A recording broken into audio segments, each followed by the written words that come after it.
Asus ROG Phone 2, the phone with every spec maxed out, the absolute dream phone on paper. So the question is, how well do specs on paper translate to real-world use in a phone? And this is pretty much the perfect phone to find that out. This is one of those phones that people have sent me a whole lot to check out because, well, I made that dream phone video a little while back where I had all these crazy specs that I wanted to see in a phone, and then Asus announced this and the spec sheet, and people said, oh, Marquez, it looks like they made basically your dream phone. So I picked it up and I've been using it. I brought it to the Apple event and I've been using this phone for more than a week now, and I can tell you exactly what I think. But this is the spec sheet. I just want to put this in one place for all of you who will appreciate this. Just listen to this world-class spec sheet. Snapdragon 855 Plus, 12 gigs of RAM, 1 terabyte of UFS 3.0 storage, a 6.6-inch, 120 hertz OLED display, a 6,000 milliamp hour battery, and 48 megapixel dual cameras. On paper, this is the best phone you can buy in almost every metric. Best chip, most RAM, biggest storage, fastest display, biggest battery, straight across the board, and with room still for a headphone jack. So how does absolutely dominating a spec sheet actually translate to real-world use? Spoiler, pretty good. So first of all, the design, the package that you stuff all the specs into. It's pretty similar to the first ROG phone. They've toned it down a little bit. You know, there's a little less copper, a little less fin action, but it's still unmistakably a gaming phone, of course. The aesthetic isn't subtle. And the design is a bit more subjective. It's not really on the spec sheet. This is just what it looks like if you're cool carrying around a phone that looks like this or not. And there's a certain type of person that will be. I'll say the number one thing you'll notice, more than the glowing logo, more than the vent cutout for cooling, more than the circuit lines in the design that reflect rainbow or glow colors, is that it's just absolutely huge. Like, there are small phones and there are big phones. This is a huge phone. You need a big footprint to fit all of these specs. And then since it's made mostly of metal, which is dense, and with that battery, this is a really heavy phone, about 240 grams to be exact, and you really feel that weight in your pocket and holding this thing. I'm cool with it. I like big phones, but you might have to see it or hold it in person to really actually feel how big it is. That's what she said. And then from there, a lot of the design choices are made specifically with the gamer in mind, but a lot of them just end up being nice for people who just like media in general. So things like the USB Type-C port is down on the side here, so you can still charge it while holding the phone sideways and it doesn't get in the way. There are also dual front-facing stereo speakers, and they are incredible speakers. You know, in a world where headphone jacks are slowly dying off but being replaced by wireless audio, the dual stereo front-facing speaker set is also an endangered species, and I'd like to bring awareness to that. And there really isn't much of a great replacement. They're just worse speakers now. But yeah, these are really good, crisp, loud, and clear. So overall, the design, of course, isn't for everyone. In fact, I prefer something a little cleaner, a little bit more understated, but there's a lot of good choices here, so I can respect that. So okay, then the specs. First main specs are Snapdragon 855 Plus and 12 gigs of DDR4 RAM.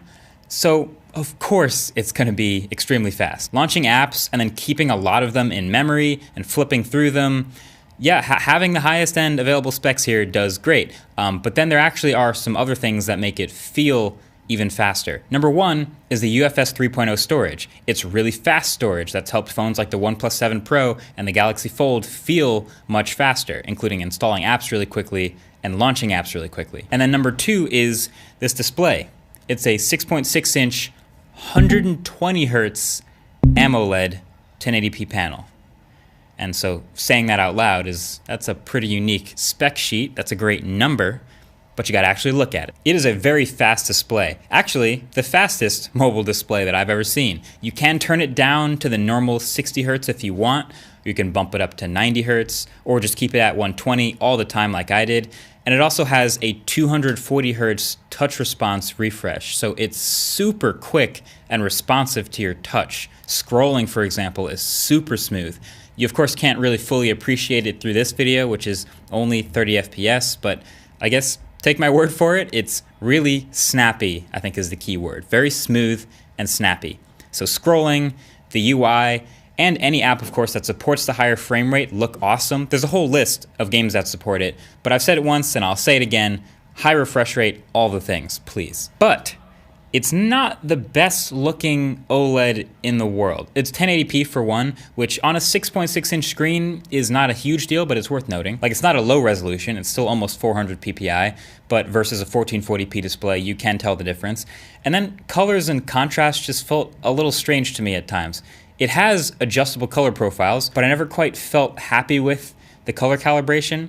It gets up to 600 nits, which is decently bright, but it doesn't get very dim at night, which I actually found much more annoying when it's dark, and I wish my phone wasn't so freaking bright. It also has a fingerprint reader underneath the display glass, and it's nowhere near the best ones I've used. It's not always glitchy, but it is glitchy more often than any other ones I've used. It is definitely optical, as you can see, with the light shining on my fingerprint as it tries to read it. And it also has this weird artifact that's kind of hard to capture, but at lower brightness, when you go to unlock with your fingerprint, the whole display sort of bumps up in brightness a little bit and gets really grainy and weird looking as it reads, then just goes back to normal when it's done. It's not actually a problem or anything, but it's just a fascinatingly weird thing to see happen. So specs, it's got those for sure, but like always, you have to look a little bit past the numbers to find and see interesting things like that. But then speaking of numbers, here are some other numbers to think about. Up to 1 terabyte of built-in storage. So that's pretty great. There is no expandable storage, but let's be real, you probably don't need more than 1 terabyte, so that number translates pretty well. And then 6,000. This is a 6,000 milliamp hour battery, and that, as you can imagine, also translates really well. That is the biggest battery I've ever used in any smartphone. Even at 120 hertz all the time, I've never gotten close to killing this phone in a day. On a super heavy day with me where I had a lot of unplugged navigation and music streaming, and I just intentionally never plugged in during the day, I ended the day after 10 p.m. with about 5 hours of screen on time and half battery left.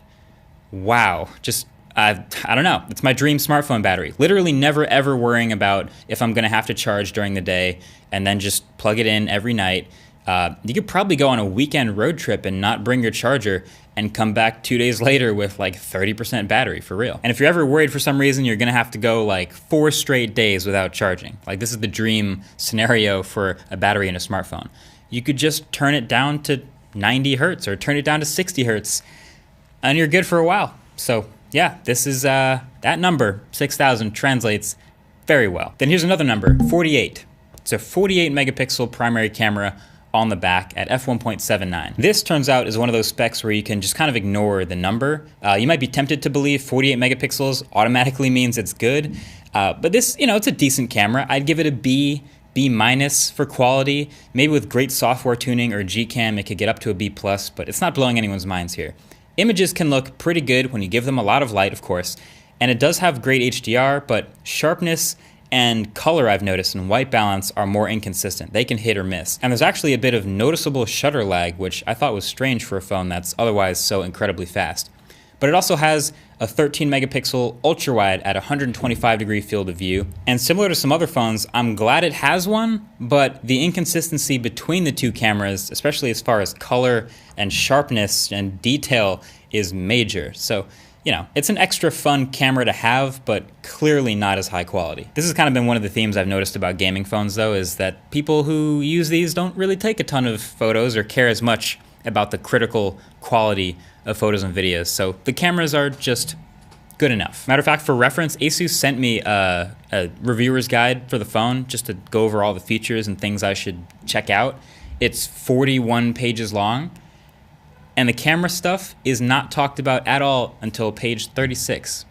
So, I do actually want to give Asus major props for something though. So if you remember the first Asus ROG phone, that software was a little bit over the top. The themes and the icons, very gamery, and the mechanical sounds, and it was a bit much. So I did criticize it a bit in that first video. Well, in the ROG Phone 2, when you first set it up, you get the option to choose between that very heavy ROG UI or this sort of near stock, clean Zen UI, and that is what I like to see. I am now happy with the software experience on the ROG Phone 2. I of course chose the new Zen UI, and so there's no gaudy icons or robot sound effects or anything crazy like that. It's something closer to maybe like an Oxygen OS or any other light skin on Android. Not sure about the upgrade schedule still. Android 10 is starting to roll out, and it's just kind of a pixel thing for right now, but I'm impressed with what we have here so far. There are still plenty of gaming features, of course, though. It wouldn't be a Republic of Gamers phone without that. There's still the Armory Crate and game modes, Game Genie, X mode, the system lighting control. It's all still here, don't worry. There's even improved air triggers on each side of the phone for gaming and landscape. But if I'm being perfectly real, I don't play a whole ton of like really intense games on my phone. I don't play Fortnite on my phone. So like, I guess it says something that even a phone that's not targeted directly to me has still been so enjoyable to use. This is a really great phone. Now, it's probably still gonna go a bit under the radar just because it's not gonna be in carrier stores, and it's a gamer phone by a smaller company, so it feels much more niche. But if you get excited about this type of thing, or if you're a gamer on your phone, or if you just saw the spec sheet and went, that looks sick, then you are squarely in the target demographic of people who will really enjoy using this. It's not perfect, you know, there are small trade-offs. The cameras aren't world-class. The all-metal body is solid, of course, and it's gonna be heavy, but it also means no wireless charging. And there's also no official water resistance or IP rating. And the phone's Achilles heel really is just the size of the damn thing. So here we are at the end of the review. If you're finding yourself sitting there thinking, wow, I really want to know if I can tell the difference between that 120 hertz and 90 hertz versus 60 with my eye, and I can't wait to play these games at high frame rates. Yeah, you'll love this phone, you know? So turns out the Spec King on paper does deliver in real life, and it also turns out design is very important. But let me know what you think. Do just the specs make it the dream phone, or would you buy this phone just for the specs over something a little more tame? I'm curious what you think. Let me know. Either way, thank you for watching. Catch you guys in the next one. Peace.